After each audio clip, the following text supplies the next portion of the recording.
Hello, this is Alan with TabTech, and today we have our YouTube series where I drive and talk about tech a little bit.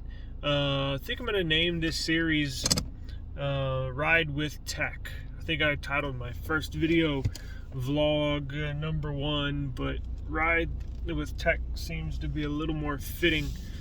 Gives me opportunity to express or speak some of the ideas that I think about throughout the day while I'm driving, because most of my time when I'm not driving is either dealing with the business as far as receiving orders, boxing up orders, getting into contact with customers, or it's attending to my wife and my kids. So I was thinking a little bit about the new Pixels that are coming out, the new Google Pixel 6 and Pixel 6 Pro, and where they fit in the ecosystem as far as technology, and where it fits in with the newly released Apple iPhone 13, 13 Pro, Pro Max, Mini. Now, I'm not sure if y'all have seen the new leaked photos. Well,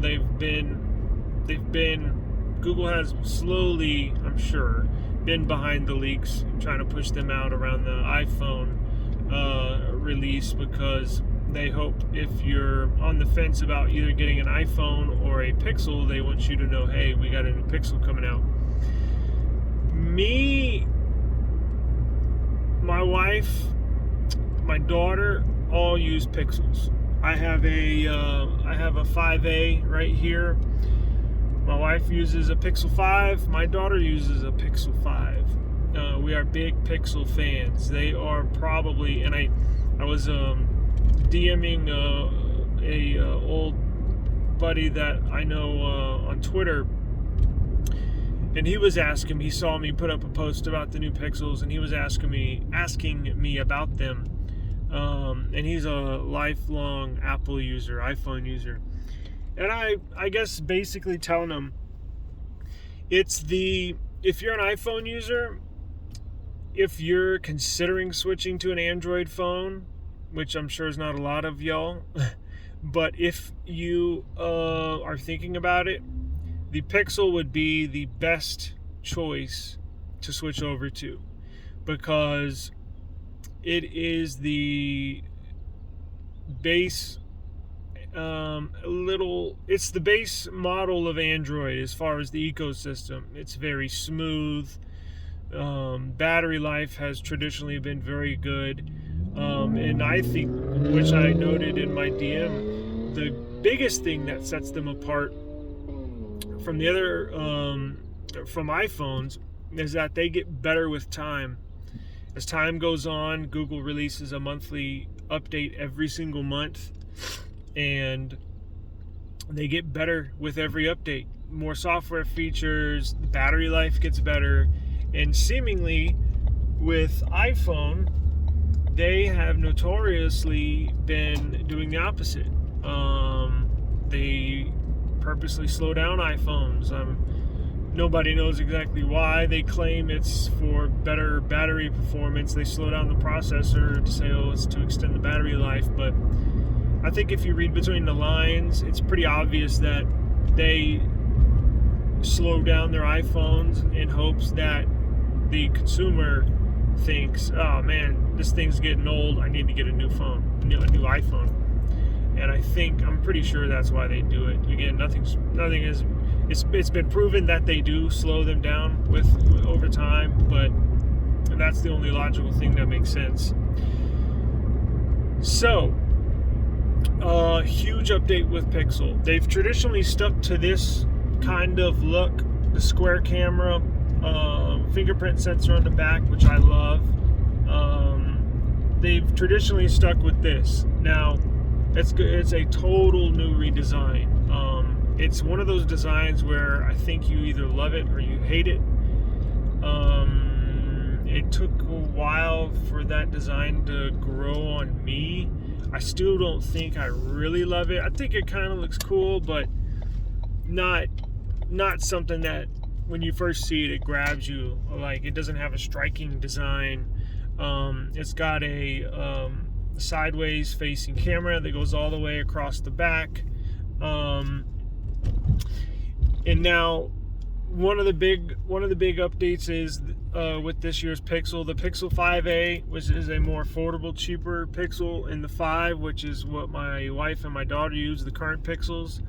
That was along the lines of like a watered down flagship. It did not have a flagship processor, although Pixels don't need flagship processors because the operating system is so simple. It does all the tasks you need with ease.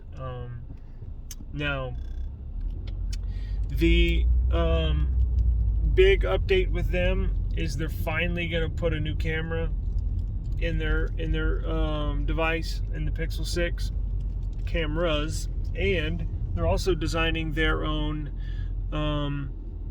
processor, right? That's a huge deal. They are disconnecting from Qualcomm and the Snapdragon series processor, which has been in every series Pixel ever since it was Nexus.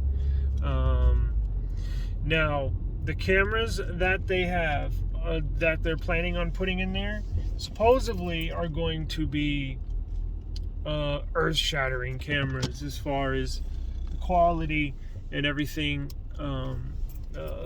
Just mind-blowing cameras. Now, normally when I hear that from a manufacturer, I kind of roll my eyes because OnePlus has said that, Samsung has said that, and every time I get excited and I try out one of their phones, the camera's just so-so. I mean, it's nothing to brag about. My 5A, which is on the affordable side, certainly not a flagship. Hell, even the Pixel 4a, even the 3a had way better camera than the S21 that I'm using right now.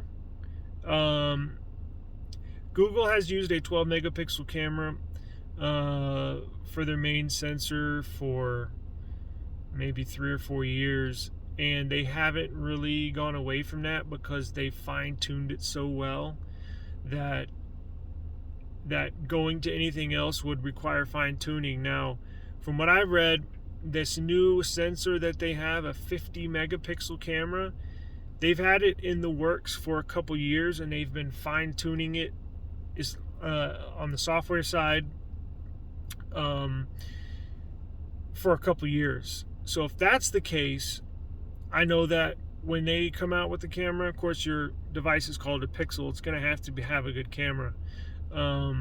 That's something to be very excited about, is they always bring it with their camera, always. And it's even better than iPhone. I know some iPhone users may not believe me, but it's true.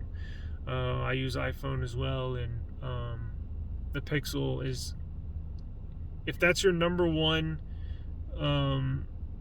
deciding factor when you buy a phone, is the camera, hands down, Pixel's the phone. Now,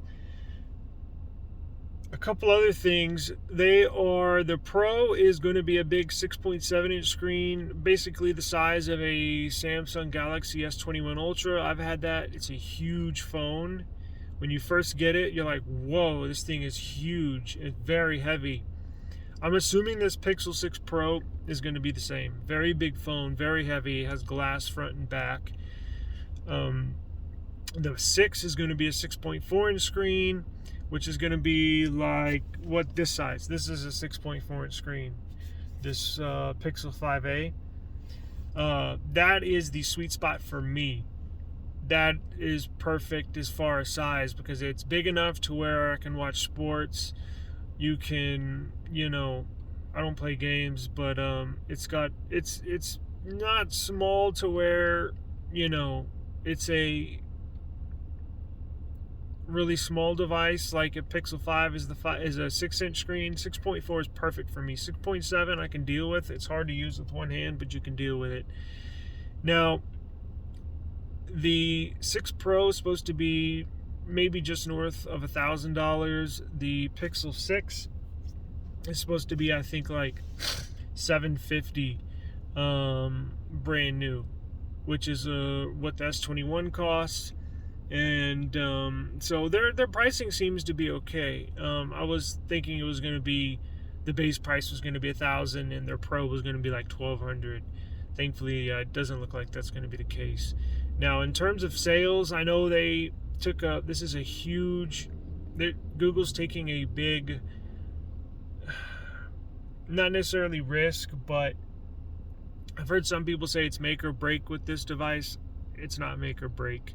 People that love Pixels are going to buy Pixels, like my family. And if you're not a Pixel user, or, you're not going to buy it. But there's no way they can catch Apple as far as sales. No one, nobody, not even Google, Samsung. I think they sold like 71 million in 2015 and probably like 34 million iPhones in 2020. Now that's a slow decrease year after year. Why? Because their iPhones look all the same basically. To the average consumer, why buy a new phone if it looks exactly the same? So I think that's why now they've got a hit. I mean, they obviously sell a boatload of iPhones, so why change why fix something if it's not broke, right? But I think Pixel sold 7 million Pixels last year, which is a lot for them. I know just hitting 1 million was a big deal maybe 2 years ago. Now, their A series, which is the more affordable, is what helped them reach the million phone sales. Now, with this one, I think with the 6 and the 6 Pro, it's not going to be sold at carriers. It's going to be, from what I understand, now it could be in the future. I may release this and T-Mobile may have it. They're kind of wishy-washy. When they first came out, Verizon had them, and then T-Mobile picked them up. I think like the 3A series and the 4. But it looks like it's going to be Google website only. The Pixel 5 was Google website only, and the Pixel 5a was Google website only. And just not that many people run to a website to buy a brand new smartphone. The typical consumer is going to go into a carrier store, T-Mobile, AT&T, Boost, and buy a phone on contract. That's how most people, it's easiest. You don't have to shell out $1,000 all at once. You can pay it off over time, similar to like credit or credit card. That's the easiest way for consumers. I think, in my prediction, I think they would be ecstatic if they sold 2 million Pixel 6s, and that's the 6 and the 6 Pro combined. I think they would be ecstatic if they hit 2 million in sales, which is nowhere near. Apple probably laughs at those numbers, but for Google, for Pixel, what it is, it's, again, it's a very nice, smooth experience. Whenever I recommend a parent or a family member, older person, and they recommend asking me what phone to get, I always say Pixel. Just buy a Pixel. It's very simple. It's very plain. I like Samsung. I like OnePlus. Those are a little more detailed as far as settings and features. Pixel's just straightforward, and that's basically what an iPhone is. It's just straightforward. So I'm excited. My wife definitely wants the Pro. She's been debating back and forth, and I'm thinking about getting the regular one. The battery life Google has claimed it could reach 48 hours of battery life. With this 5A, I use my phone a lot, and I probably get a day out of it. If I was just a regular consumer, I'd probably hit a day and a half on here. The battery life on these things are fabulous. I mean, really, really good devices. They're real good made devices. But just wanted to give y'all a heads up. If y'all haven't heard, keep an eye out. I think they're supposed to be released, or the announcement, on the 19th of this month, and I think they ship them I think you can buy them when they announce them on the 19th, but they won't ship for another week or two. So, and I don't think they're coming to carriers, which is a shame. I wish they had Pixel in every carrier, AT&T, Verizon, T-Mobile, because it's a shame they just can't work out the negotiations with the carriers, and I think it has to do with carriers wanting to put some, although it's not a lot, but a few of their carrier apps on there. And it probably just can't work out a number. Who knows? It's all negotiated. But they should be. I personally would rather have a Pixel 6 over iPhone 13. I know performance. Everybody looks at the performance. That's overrated. That's when the performance, when they test those, it's when it's maxed out, when people are playing games. And I'm not a big game user. But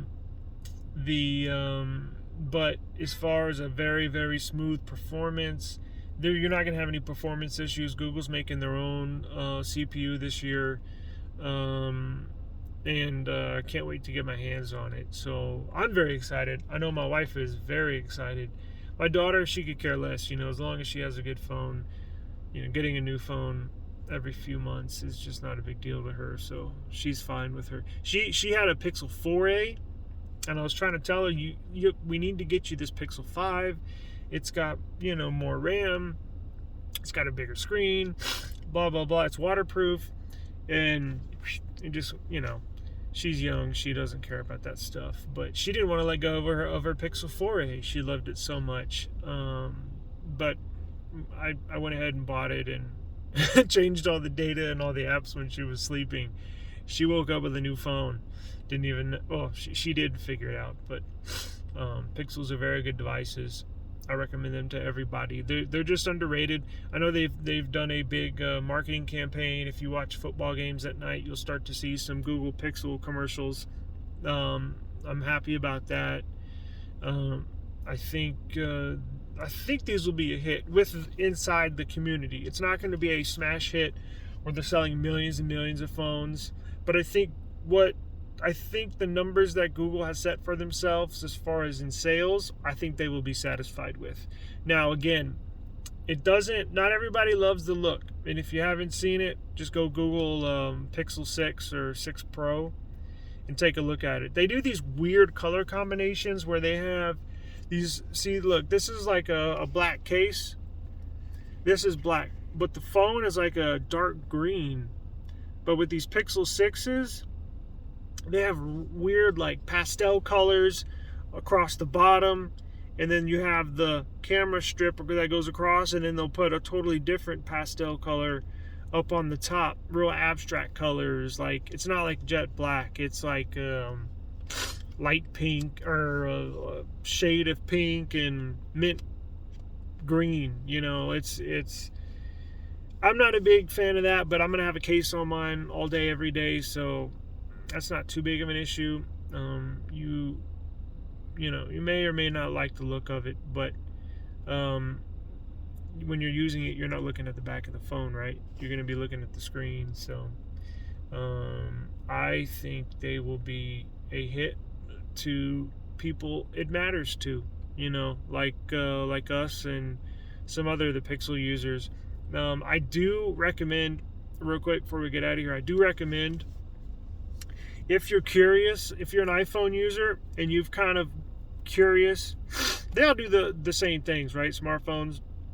I know it's hard for you iPhone users to get out of iMessage, but Google Chat, which is their version, kind of similar, has been really, really good lately. They've really made some real good improvements. What I love about the Pixels, they implement Google in a lot. I'm sure some people won't like that have, that are iffy about letting Google know where your location is all the time. I don't care about that. I'm not doing anything illegal, or I don't care. So but they implement Google all throughout the phone. You can basically use it without touching it. Everything's voice controlled. I don't really use that, but sometimes it's nice when you're driving. But I do recommend at least trying it. There's been times where I was like, I don't know if I'd like that phone. I'll buy it on the website, and then they usually have a two-week return window. And if I don't like it, I'll just return it. But I do recommend iPhone users, if you are curious, and it's not necessarily about switching to an Android phone, but just I would suggest give the Pixel a try. I guarantee it'll be weird at first, I know, but if you honestly give it a try, if you set down your iPhone for a few days, literally don't touch it, put it in your closet, in your drawer, and close it, and be forced to use a Pixel, I guarantee you, after a few days, after the weirdness goes away, you'll like it. You will, I promise you. Now, you may not like it enough to stay with it, because I know you're tied to iMessage and iTunes and all that stuff, and they do a good job of gluing you to their services, and Google does that too, but I mean, Samsung does that, OnePlus, I mean, and that's fair. I would too if I was one of those companies, but it's not that hard to make the switch. It's all mental, it really is. It's all mental. But anyways, I'm gonna let you go, and I will see you soon. You can reach me at tabtechsales@gmail.com. Our website is tabtechunlocksim.com. I've been selling a lot of those lately. Unlock Sim. It's a SIM card you put in your iPhone. You simply put it in, it unlocks your phone, you take it out, and then you put whatever SIM card you want. Like if you have a T-Mobile iPhone 13 and you want to use AT&T for whatever reason, you put the SIM card in your T-Mobile iPhone, it unlocks it, and then you put your AT&T SIM in, because when you get a phone from T-Mobile or AT&T, it's locked to that carrier. You can't use any other SIM card. What we do is we unlock that device so you can use any SIM card you want. So the choice is yours, but we do sell those.